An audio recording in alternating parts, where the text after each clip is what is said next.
Okay, Dr. Trachman. So, why does brain volume shrink after the age of 30? Well, I know that might sound scary to you. Um, and on first glance, it would. However, we have to remember that we are not made to exist forever as much as maybe we'd like to.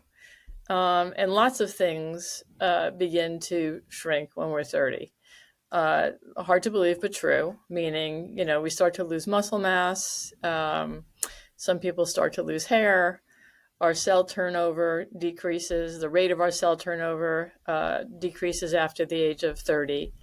And so that doesn't mean that there's anything wrong. That's just a natural part of aging, right? Like cars are not built to be driven forever, and you have to replace parts and you have to take care of things. So Mhm. it's a natural part of aging, and it does not mean that there's anything wrong with you if you have say, an MRI at the age of 40 and they tell you, oh, yeah, well, your brain volume has shrunk.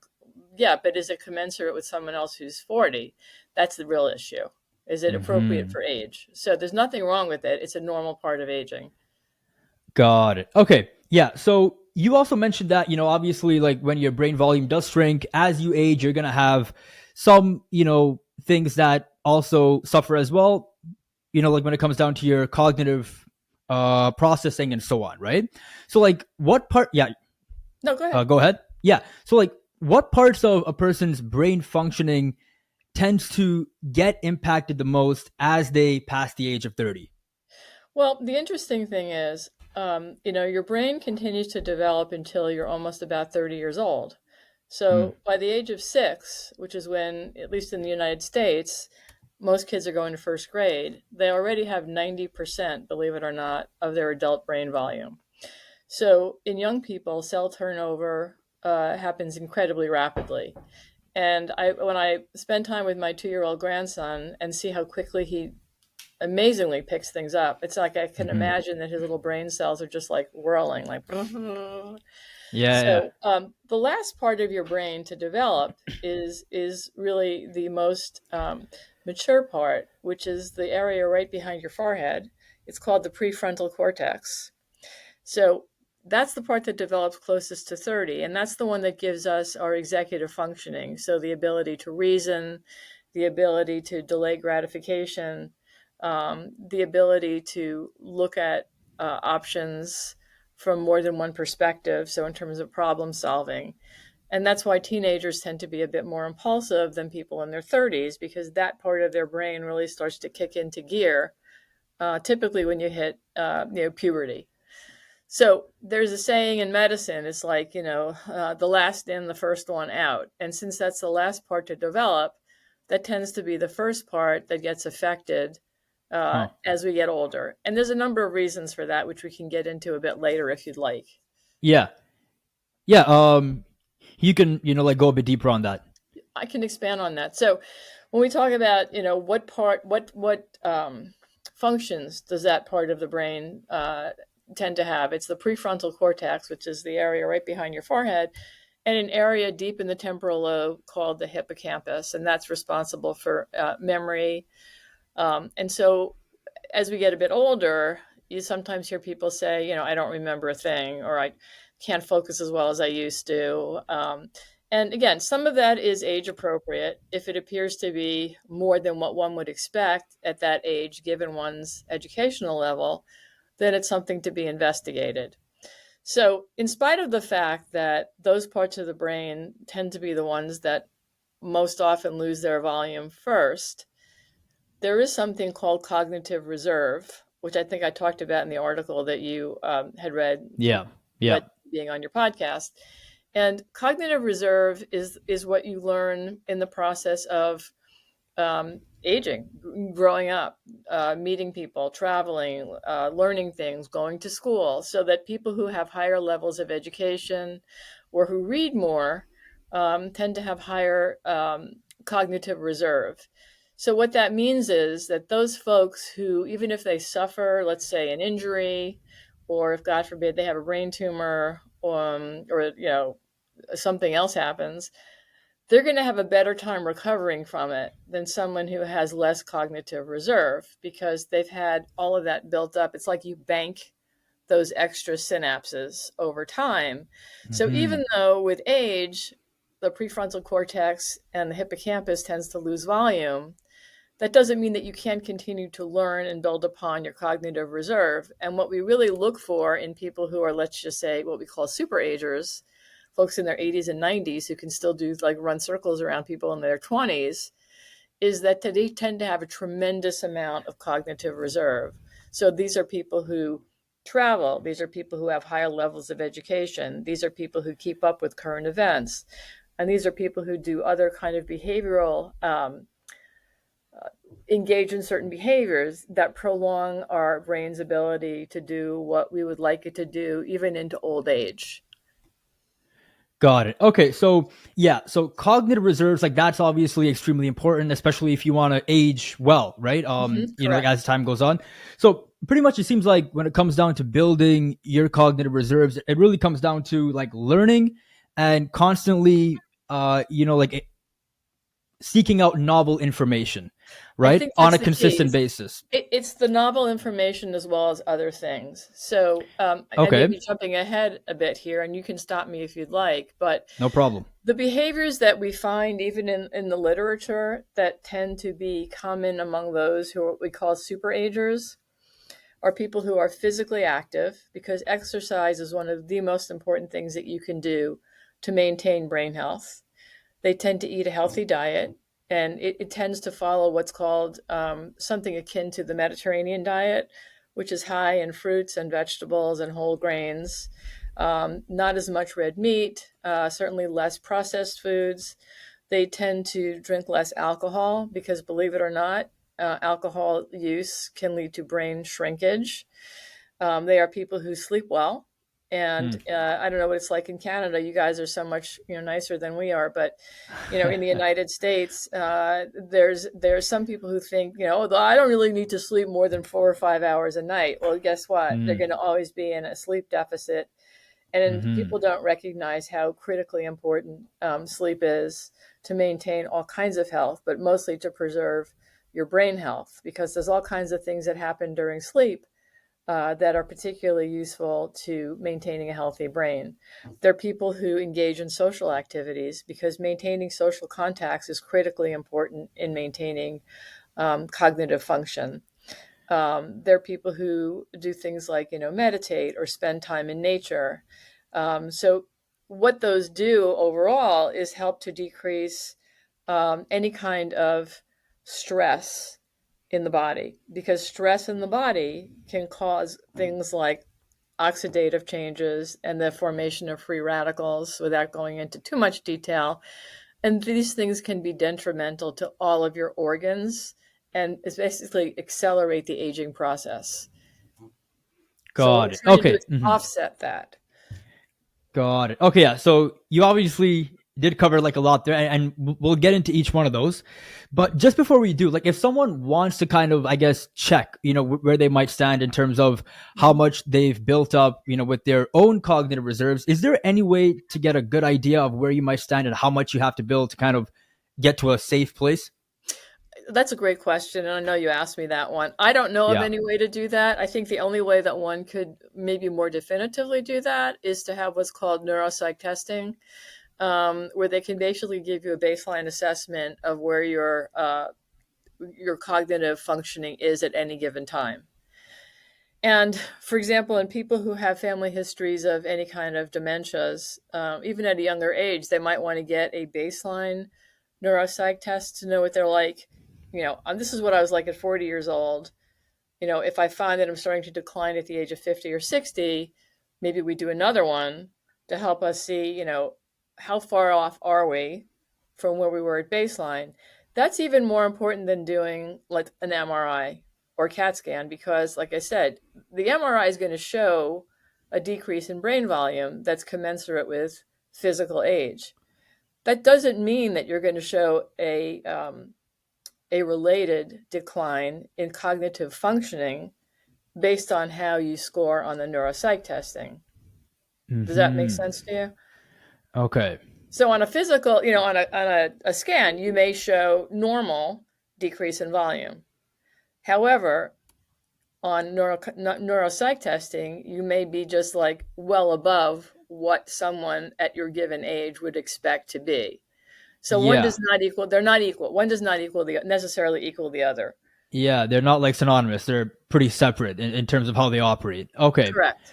Okay. Now, so now obviously, like, like as we spoke about, it all comes down to like seeking out novel information on a consistent basis, right? But obviously in the US and Canada, especially like worldwide, people tend to kind of do the same thing over and over and over and over again. And that's what kind of ruins their cognitive health, right? Especially, as they get older, because like sometimes you could be even in your like late 20s and feel like you're not as cognitively as sharp as you used to be, but that's Mhm. because you spent probably like 5, 6, 7 years in a certain type of job doing the same thing over and over and over again, right? So like, Well, it's not even go just ahead. that, Shaq. I mean, let's Hmm. think about this in terms of our recent history. Yeah. So we all lived through the pandemic, and that meant that we were basically isolated inside for most of the time. So that did a lot of negative things. It Yeah. decreased social interaction for people who used to go to work and work in an office, for example, and have colleagues. That decreased the ability to have literally live interaction, although we did, meet people on screen. But particularly for kids who were developing during that time and young teenagers who are now young adults, that caused a significant problem. It caused mental health problems in terms of increasing rates of depression and anxiety. But particularly for those who got used to staying in their basement and playing video games, Mm. those are folks I really worry about because they have lost the capacity to develop one-on-one relationships. They lose the capacity to know, how do you deal in a relationship? What's it like to really meet someone in person? Seeing people on a screen or playing video games with headsets on, that's not the same thing. And it's affected males worse than females in terms of their psychological development because that occurred during critical times in brain development. For females, we're less likely to be playing on video games, although some people do, but they spend a lot of their time on social media comparing themselves to other people, particularly physical Yeah. looks. Hmm. And for females, that's where they tend to take the biggest hit in terms of depression and anxiety. And if you're spending all your time on your screen, you're not doing the things that we know give you more cognitive reserve, like exercise, like sleeping well. When you don't have to go to work and get up at a certain time, you get pretty lax about when you're going to go to sleep and when you wake up. So your sleep schedule gets off, right? Hmm. And, let's face it, lots of people gained weight during the pandemic. Why? Well, they were living in their sweatpants, so they didn't realize that their jeans were getting too tight. They were drinking too Yeah. much and they were eating junk food. So, you know, lots of things took place during that time for people who were Yeah. during vulnerable ages of brain development who now may be paying the price even though they're like way younger than I am. Hmm. Got it. Okay, so you mentioned quickly there about playing video games, right? Mhm. Now, so because like some people might say, oh, like when you're playing these video games and then as you're getting better at the game, like are you not learning different things and learning how to get better? Because some people make that argument, right? So you think playing video games has nothing to do with like increasing one's cognitive reserves. Well, no, but what it does do is make you better at hand-eye coordination. And Uh-huh. Got we it. find, for example, that surgeons who you have to be very good at hand-eye coordination tend to be very good at video games. So it may help you develop a certain type of skill, but it's not going to give you a broad global capacity for developing brain reserve. Got it. Okay. Now, how much learning should people try and commit to per day if they, if they want to build like a healthy amount of cognitive reserve as time goes on? Because I I guess that's can't the give, main thing, right? yeah, well, I can't give you just, an amount of time, like how much time should I Mm, be learning? It's yeah. a question of what are you doing? So you don't have to be looking at a book to learn. I mean, if you take a walk in nature and just pay attention to what's going on around you, that's building cognitive reserve. If you have lunch with a friend and you hear about what's Mhm. going on in their life or you discuss some topic, that's building cognitive reserve. Um, So there are many ways to do that. I mean, I'm a Okay. doctor who practices what I preach. I don't just tell my patients what I think they should do. I do what Yeah. I say. So I exercise every day. I eat a healthy diet. I limit alcohol. I drink enough water. I'm not a nerd by any means. I mean, I like to have a good time. But Hmm. I've also done other things. I mean, I wrote a book during the pandemic. So that certainly you got to learn a lot of things to write a book. I've started to teach myself French. I do Wordle every Mm. day. I do crossword puzzles every day. And I'll be honest with you, I do have a family risk of Alzheimer's. I have a mother and a grandmother who both died of it. And so, Mm. to be perfectly honest, I'm terrified. Yet, Yeah, yeah, so what yeah. I've done is I've tried to offset whatever my genetic risk might be by putting in all these positive behaviors that I hope will help me. That even if, I'm unfortunate enough to start to develop that at some age, maybe it'll be later in my life, maybe it won't be as severe.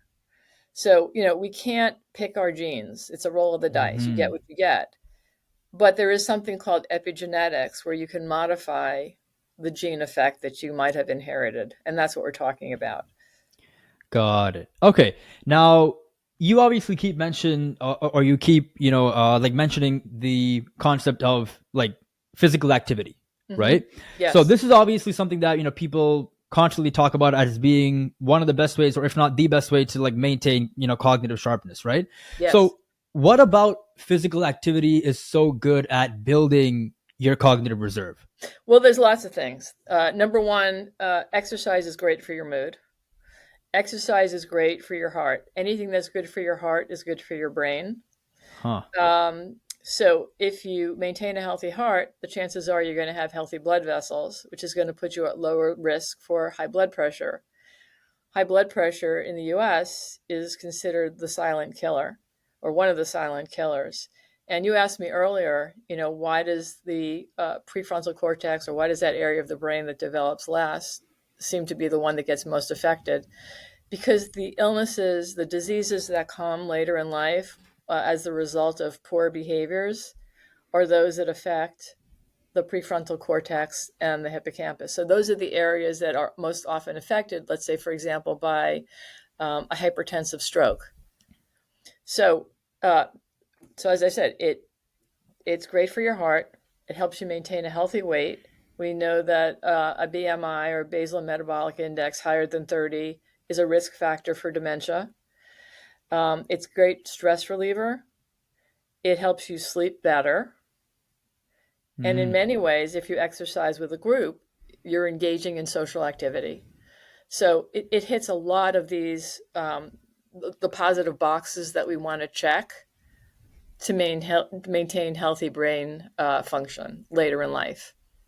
Okay, so it seems like, the main things from constantly engaging in uh physical activity is that it gives you like healthy blood circulation to your brain, right? I guess that's kind of what we're looking for when it comes to like physical exercise, right? And then you mentioned that it's good for your heart, so because of Hmm. that, obviously you have that circulation. Good sleep, and I guess feeling happy is something that is extremely important because not many Absolutely. people actually talk about that specifically, right? Like people Hmm. always talk about, oh, diet, this and that, but like Yeah, feeling good and feeling happy is extremely important. Like when you're sad, angry, or like constantly depressed, like you will notice that you will have like mental lapses on a consistent basis, right? So why is that? Like why is feeling good and feeling happy so important if you want to stay sharp mentally?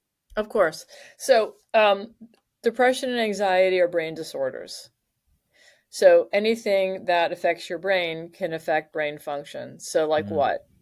Sleep, appetite, capacity to enjoy things in life, ability to focus, think, and feel happiness. And if one is depressed, it affects brain function. So, if you're depressed, there's a good chance that you're not sleeping well. If you're depressed, you may not eat particularly well. If you're depressed, you're probably going to be a bit more withdrawn and not want to spend time with others. And if you're depressed, you might find that your memory is kind of not what it used to be, and it's going to be hard to focus on things that perhaps you want to focus on. So, you know, I mentioned a bit earlier that I wrote a book, Mm-hmm. and it's all about the brain body connection and the development of disease. So, as I said, your brain's directly connected to the rest of your body. So, if there's something going on in your brain like depression, it's going to affect everything else. The Got it. most obvious link is between your brain and your gut. So, if your brain is depressed, your gut is directly connected to your brain. They're actually developed from the same embryonic material. So, you may start to develop gastrointestinal disorders. If you're depressed, and again, you're not taking care of yourself, there's a very good chance you may develop cardiovascular disorders because you're not watching your weight, you're not exercising, your blood pressure may go up. Again, if you're depressed and you're not eating healthy, you may become overweight, you may develop, diabetes.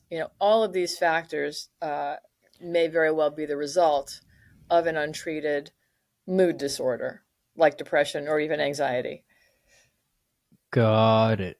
Okay, so if they want to really experience that benefit that comes, with physical exercise, because sometimes, even training maybe a few minutes a day, it can definitely help, but like sometimes you have to like actually get a real sweat going, right? To actually experience that high that comes with exercise, right? So how much exercise should people be aiming for per week, if you had to say, like, what is the right amount that you should be going for?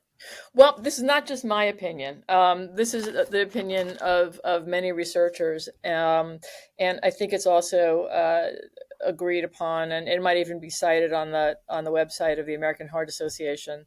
People Mm, should aim for 2.5 hours of physical exercise a week, and that should include aerobic exercise. It doesn't mean you have to be running a marathon. You could be walking, you could be swimming, you could be on a stationary bike, you could be walking your dog. And that combined with resistance or weight training. And you might say, well, why do you have to do weight training? Well, you don't have to be lifting heavy, but you got to be doing some type of activity to maintain your muscle mass because, as I said at the beginning of your show, we start to lose things as we age. And one of the things that we lose is muscle mass. So, hmm. muscle mass is important as we age because, number one, it helps us maintain balance. Uh, People who are older and fall tend to have a worse prognosis if they're not in healthy physical shape. It also maintains bone mass. But the other thing, and some people don't know this, is that muscles actually produce a protein called myosin. And the more muscle you have, the more myosin your muscles can produce. And we know that Mm. myosin is a brain protective substance. So it is very good for brain growth. And when I was in medical school, we learned that you can't regenerate brain cells. Well, you can't regenerate ones that have died. However, we now know that you can develop all kinds of new neural tracts and synapses, which are the space, the signals between brain cells. And the classic example of that is someone, let's say, who's had a stroke and yet they can develop their speech again. They can develop the ability to walk again because you develop new circuits around the area that was damaged. So, Mm. but maintaining physical activity, a combination of aerobic exercise and any kind of either weight training or resistance band training, 2.5 hours a week appears to be neuroprotective and ideal for your heart and your brain. Got it. Okay, and when you're doing, like your cardio, is there a certain heart rate that you should be going for? Because I guess that's also important too, right? Or is like just moving around in general just good enough? Well, anything's better than nothing, right? I Yeah, mean, we have to yeah, be yeah, realistic, right? But yeah. I believe, and I don't have the calculations in front of me, but I think the ideal heart rate, beats per minute, varies with age and whether you're a male or a female. So Mm, I don't have those charts in front of me, so I can't tell you. But I think they're got pretty it. readily available. But the interesting thing in terms of the data on this is that a big research study, it might have been at Washington University in St. Louis, showed that people who do exercise at the optimal, like 2.5 hours a week, show almost 60% less likelihood of developing any kind of cognitive decline. That's a big amount. Yeah. So you're not investing a whole lot of time, essentially, if you spread it out over a week to protect your brain. And Hmm. it also delays the onset of dementia for people who are predisposed, like maybe me. by at least 5 years. Really? Okay. Yes. Got it. Okay, now something that's pretty closely connected, with like physical exercise is obviously weight, right? Yes. Hmm. And then you mentioned that like maintaining a certain BMI is extremely important when it comes down to staying sharp on a cognitive level. Hmm. Because if you pass like a certain level, it can lead to some serious consequences, right? So Right. for both men and women, like what BMI should they be aiming for if they want to, obviously stay healthy mentally and sharp? Yeah, that's a great question. My last recollection, and I could be off on this one, is that I believe it's between about 18 and 25 or 26. And it depends upon male, Huh. female, and your height. But anything 30 and over puts you at increased risk for lots of things that are not good for you, like diabetes, like heart disease. And it's also being overweight is really bad for your brain. It puts you at risk, at much higher risk for any of these neurodegenerative disorders. Yeah. So here's the thing with BMI, like, obviously staying in that range of 18 to 25, like it can actually be quite slim, right? Like if you Hmm. actually look at the chart and try Yeah, and see, like, for example, your height to your weight, people might say, wow, that's actually pretty skinny for my height, right? Now, right. what if someone has like a healthy amount of muscle that puts them higher than the BMI of 30? What happens Right. then? I think that's a good question. And, I don't even remember who came up with those charts. But you see them posted like in every doctor's office. Like they're even Yeah, posted yeah, in my orthopedic surgeon's office. yeah. Um, I see them. but I mean, we got to be realistic. I mean, someone who's a big guy or a big woman who's a bodybuilder, their BMI may be higher than what you would anticipate, but they're in ideal physical shape, Yeah. right? And you don't really want to be too skinny, right? Because some of the folks, for example, who have eating disorders, and they're gonna bump closer to the 18, 17, that's unhealthy too, because that can also cause problems. So I guess what I would say is these are guidelines, right? So I wouldn't stress too much if you're just let's just say you're 26, 27. um, no need to stress as long as you're if you're overall healthy, if your lab work looks good, if you're not pre-diabetic, for example, if your blood pressure maintains at a healthy numbers. So again, these are guidelines. I don't think they should be written in stone. But, Hmm. when you said what are the typical range? Yeah, that's the typical range that tends to be published in terms of maintaining healthy brain health. Okay, so if someone's watching this, like if they, I guess want more clarity, like do you think it's, like healthier to kind of focus on body fat percentage or BMI? Like which one do you think works, I or is it wouldn't the worry same about thing? body fat percentage. I mean, Really? people can get really obsessive about this. It's like, oh my God, I don't know. I went to my Yeah, yeah, trainer and they yeah, did that little caliper and oh my God, I'm so yeah. fat. No, I wouldn't worry about that. I think what we have to think about is, Really? first of all, we live in the real world, right? Mm-hmm. So there's no such thing as perfection. People think there is. There's no such thing as perfection. What you want to do is it's progress. You want to make progress. Don't aim for perfection, aim for progress. When people come to me and they say, well, I need to lose weight, what kind of diet should I be on? It's like there's no such thing as a diet that's going to work, because diets by definition put people into a state of deprivation and nobody wants to be unhappy. So you Mm-hmm. make modifications. And so in answer to your question, I wouldn't worry about necessarily, my total body weight. I would look at my overall body composition, right? So as we get older, particularly females postmenopausal, we're going to put on more fat. That's just the way it is. And you can try to fight, nature, but you might twist yourself into a pretzel. So you have to recognize that, things are going to change with age. So yes, you're going to put on, the menopause 10. That doesn't mean you have to be unhealthy. So you can do things to compensate for that, right?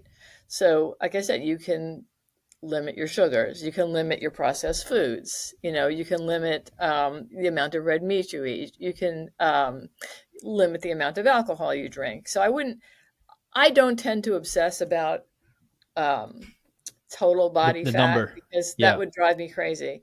I think Mm. you just have to think the big picture. Am I doing things where I feel overall healthy? My physical exam, my doctor says you're in great health, your labs look great. I might be 10 pounds more than I want to be. So what? You're going to spend your Mm-hmm. life torturing yourself that you're 10 pounds more than you want to be? You have to recognize that you got to look at the big picture. Mm-hmm. Yes. Okay. So it seems like the whole idea really comes down to just feeling good about like your ability to do things on a daily basis, right? Like if you feel lean and if you genuinely feel good, like that's, I guess, kind of the main indicator, right? Because obviously if you want to really get down into like the body fat percentages, I guess you're gonna have to be a person that's like really interested in fitness and stuff like that, and like that's kind of your lifestyle, right? But for a lot of people, like they're Right. not naturally inclined to that. So I guess what you're saying is just make sure that you're obviously not eating so much, like to the point where you feel tired all the time and you're not eating healthy and stuff like that, right? I guess it just comes down to how you feel. Yeah, and the truth is what you eat is going to impact how you feel. As I Yeah. said earlier, your brain and your gut are literally developed from the same embryonic cells. So Mm-hmm. it's like a little bundle of cells. Some of it migrates north to become the brain and the spinal cord, and some of it migrates south and sits in your intestines. It's called the enteric nervous system. So if you're eating unhealthy, or you're just eating a bunch of processed food and junk food, and let's face it, everybody does that once in a while. There's nothing wrong with that. But if that's your basically standard diet, you're going to cause all kinds of an imbalance in the good and bad bacteria in your gut. And when that happens, you can create a situation called inflammation. Inflammation in your body is bad anyway. It causes all kinds of really things you don't want to be happening. But if you develop inflammation in your gut, you can actually develop something called leaky gut. And what that means Mm-hmm. is that the junctions that typically protect the inside of our gut from the rest of our body and contain the bacteria, think of it as like bricks in a wall. The bricks start to get a little bit loose. And when that happens as a result of inflammation, some of the bad guys can leak out. And when the bad guys leak out and travel through your bloodstream, they can travel to distant organs, including your brain. So, uh, what you eat very much can affect how your brain's functioning, including how you feel mood wise. So, one of the best things you can do if you have a tendency towards depression is change what you eat. Mm-hmm. Easier said than done, right? So, I don't tell people that you have to go on a diet. Just modify what you eat. So, you want to eat pretzels? Eat some pretzels. Eat a bag of pretzels. Don't eat a room full of pretzels.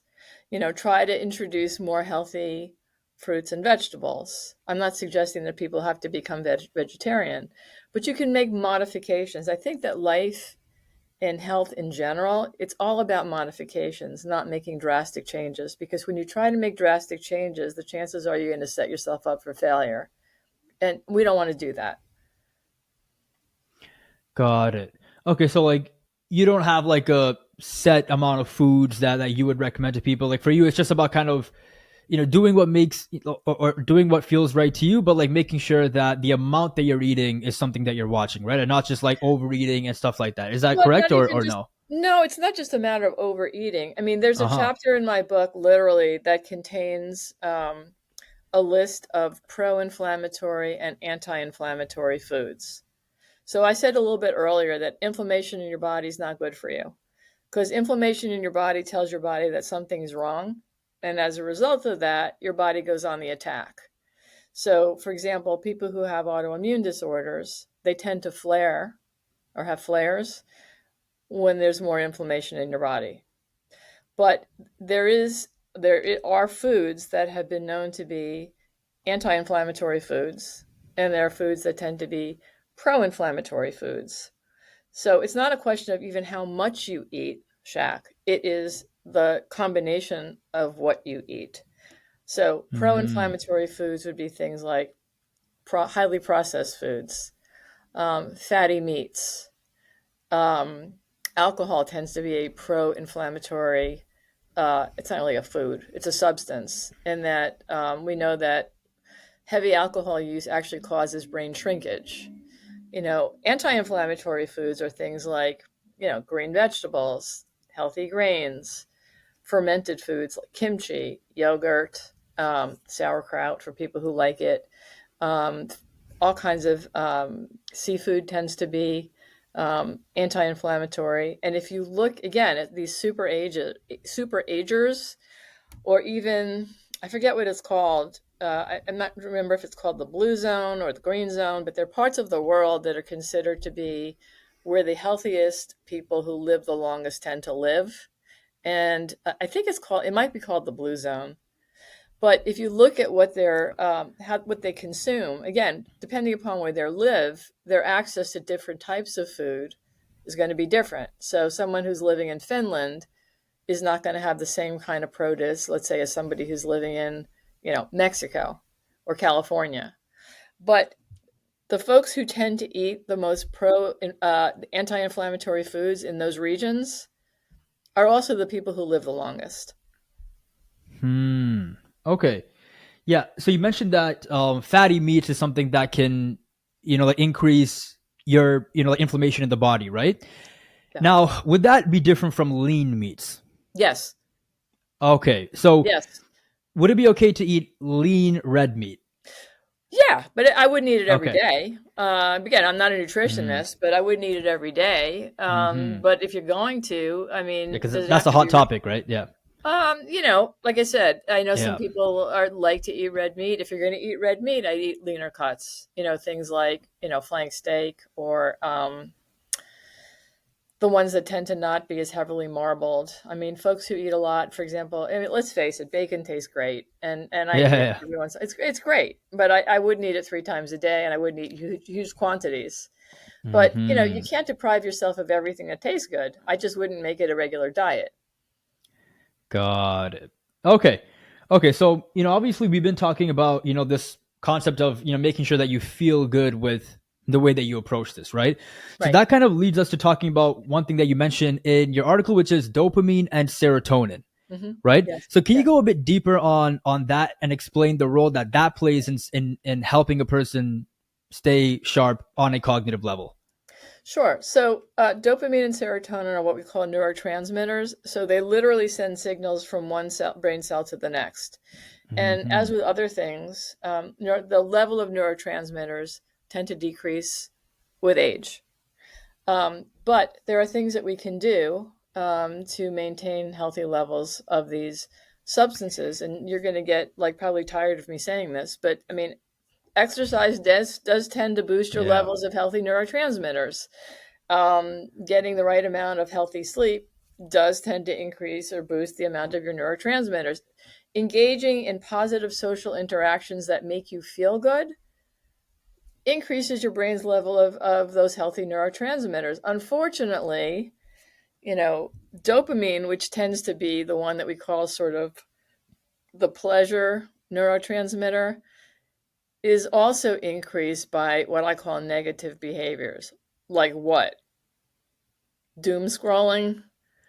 Mm-hmm. Um, I'm sure your viewers or listeners know what doom scrolling is. I have a whole nother Yeah. separate article on that and how negative Yeah. that is. But the truth is, the reason it's so popular is it gives you a pop of dopamine.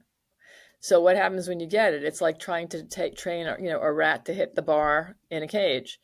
You give it a pellet, it hits its dopamine, boom, it hits the bar in the cage. So it's the reward. It hits the reward center. So yeah, so it can go both sides. I mean, we can engage in negative behaviors that will also increase our dopamine levels, but engaging in positive behaviors certainly also can do that.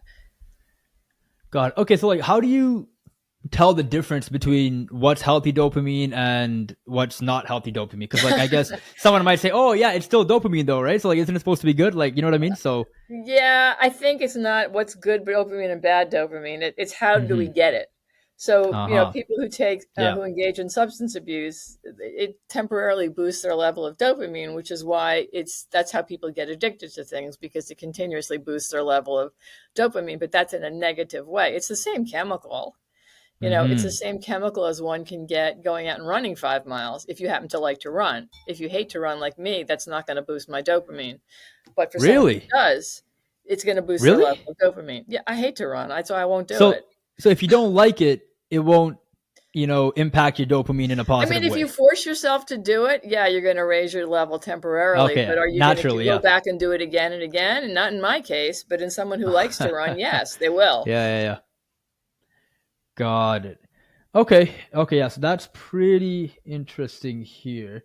Like, is there anything else that you would recommend for like healthy sources, to go and get your dopamine, aside from like physical activity, sleep, and social interaction? Well, of course, we talked about eating healthy, right? Avoiding excess alcohol.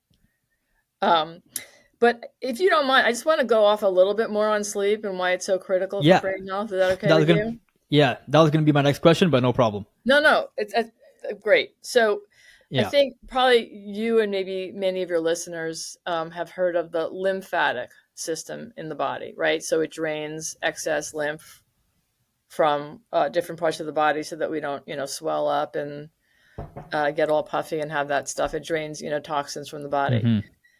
Several years ago, scientists discovered that there's this really kind of cool system in the brain called the glymphatic system, but it only works when you're asleep. So it's not working when you're awake. But if you sleep, it acts like a power washer, like when you're power washing your house.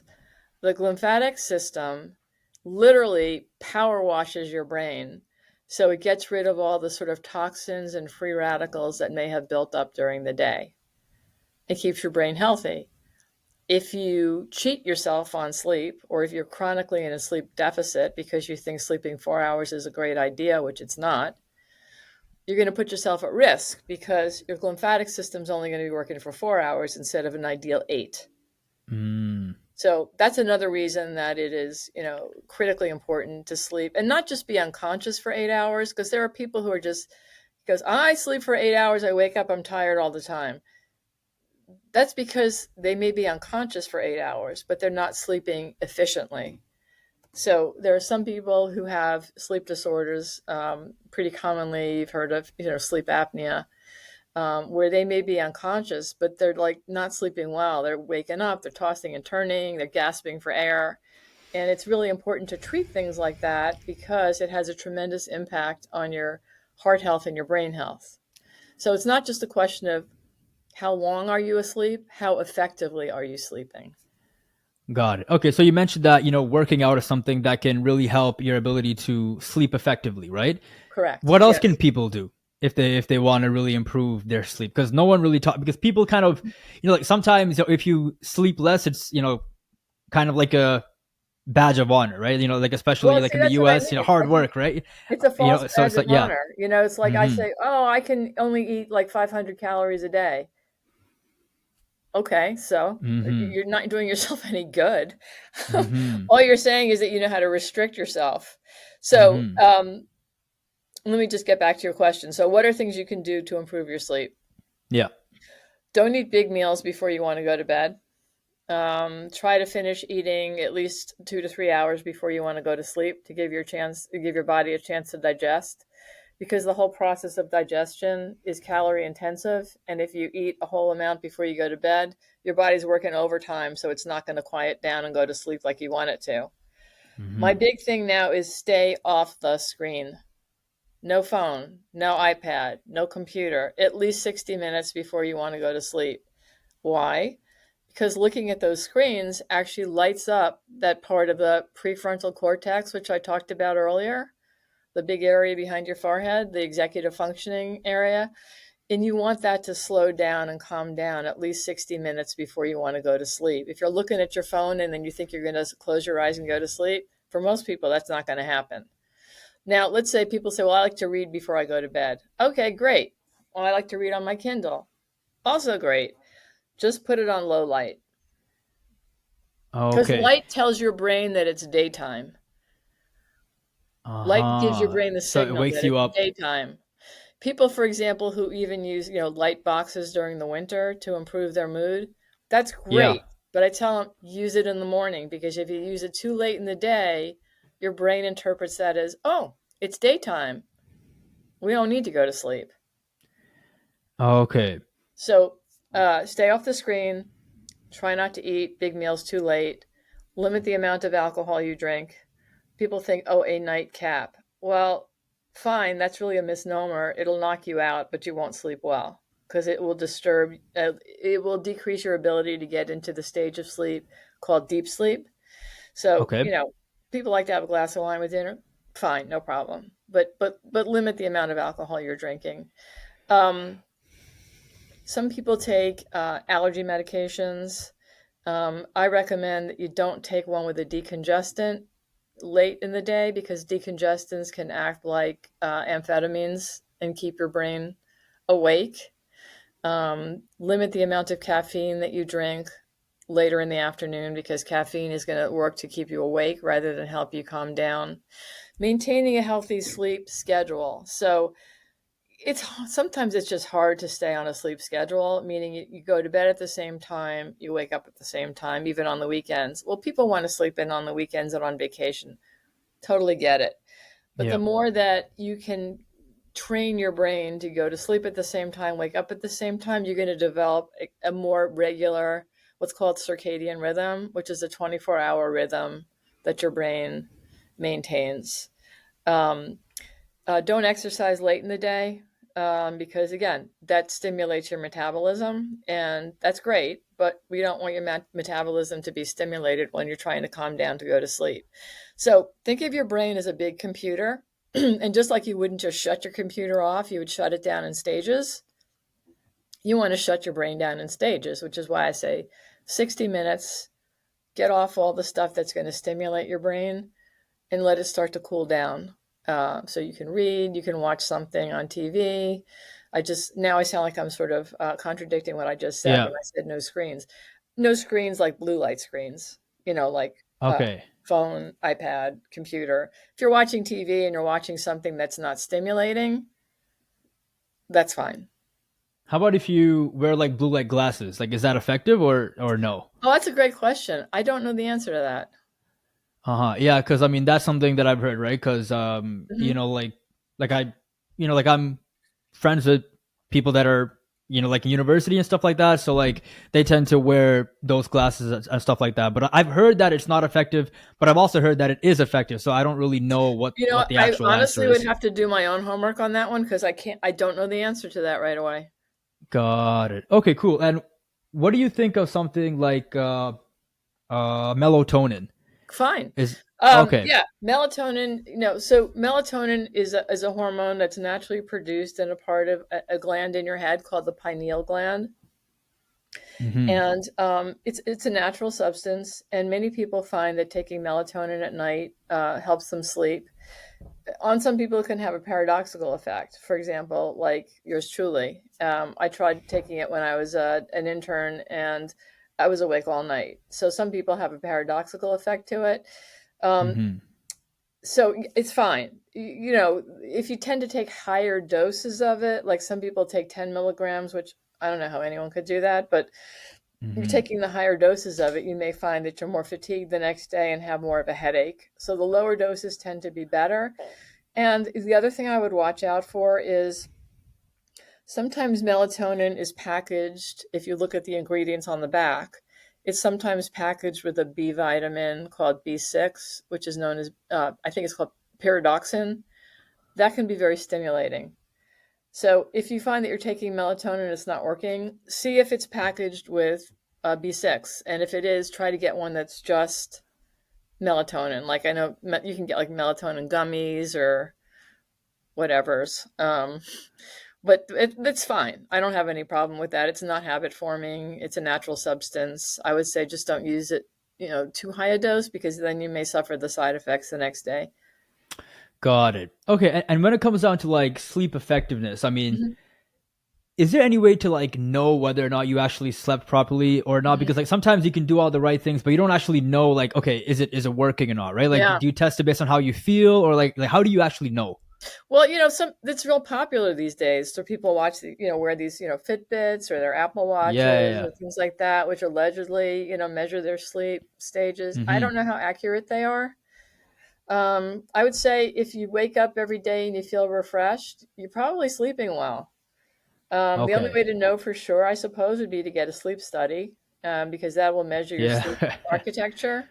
Yeah. But I think if you wake up in the morning and you generally feel refreshed and good to go, and you're not having any problems, thinking or memory, you're probably sleeping fine. And like I said, like some of those are gadgets are probably okay. I have one Yeah. patient who wears something called like an aura Aura ring. ring. I don't know Yeah, that's exactly really what that popular. does, but maybe again, I don't know how accurate these things are, but Yeah. that might be one way of taking a look at least seeing, how often are you waking up. Okay. Yeah. So I guess like aside from the tech stuff, it's just I just if you feel like you're fully alert, I guess that's a good indicator that it went well, right? Now, I would is say, it yeah. yeah. Now that's still okay, right? Like for example, if you sleep 6 hours and you feel sharp and alert, like is that actually okay or is that like It's a probably Mhm. okay. I mean, according to the American Heart Association, they talk about 8 hours. I know Yeah, most that's of the the common number. neurological stuff, the data looks at 8 hours, but there are some people who literally they cannot be asleep for more than 6 hours and they function just fine. So Yeah. I'm not really sure how to answer that. I mean, to force Mhm. someone to sleep more than they think they need, I'm not sure if that's particularly effective, but like I Yeah. said, if you look at the research, it almost always cites, at least somewhere within the 7 to 9 hour range. Yeah, because like for me, like if I don't, do like any sort of like strength training, Hmm. it's hard for me to sleep past like 6.5 hours. But How do if you I feel? do Yeah, but strength how do you feel? training, Yeah. I feel good. Yeah, but if I do, like my strength training, then I have to get like 8 hours, like Okay. because 6 hours does not feel right. So like I was wondering, like, is that okay, or if there's like because like people always say 8 hours, 8 hours, 8 hours, but Yep. like some people can like sleep 6 hours and feel completely fine, Hmm. right? So I don't know if that's actually like just me feeling good or if it's kind of like fooling me into just I believing that mean, I I'm think sleeping if you effectively. feel good, that's probably fine. Yeah. I'm not a Yeah. sleep expert. I would have to check with one of my colleagues who is an expert in sleep, but it's a question of, again, it's quality of It's life. complicated. It's Complicated. Yeah. quality of life. I mean, the data that's published and says 8 hours is based upon X amount of experimental subjects and how they end up doing. But if you, as an individual, feel okay sleeping 6 hours sometimes, that's probably fine. You're a young guy. Hmm. I mean, as long as you can do what you need to do Yeah. without any feeling like falling asleep at your microphone or Yeah. Yeah. Yeah. or you like you're falling on your weights when you're On the trying laptop. to Yeah. you don't want to have like barbell falling on your Yeah. face. Yeah. You're Yeah. probably okay. Yeah. Yeah. Yeah. Yeah. Okay. All right, Dr. Trachman, this Yes, was sir. a great episode. Thank you so much. It was fast paced with a lot of information. I know you have to get out of here soon. But yeah, if people wanted to go and find your work, like where would you go and tell them to go? Absolutely. Well, first of all, thank you for inviting me. I really enjoy talking with you and the Thank you. opportunity, and I love Likewise. my friends up north. I really do. We appreciate it. I hope you still like Yeah. us. I mean, We yeah. I hope you guys still like us. I really Yeah. feel It's just that. a stressful relationship, but it's No, all I good. know that, but like we're all not like that. There's some of us who still are really nice, and we all really appreciate you all. Thank you. But so I have a website. It's www.susanbtrackmanmd.com. I'm also on Instagram. I'm on LinkedIn, and to sort of celebrate this a bit, I do have a book coming out Yes. April Please plug it. 7th. No. It's called It's Not Just in Your Head: Understanding Medical Illness from a Mind Body Perspective. And my publishers will be happy if I say this. It's available for pre order on Amazon. No problem.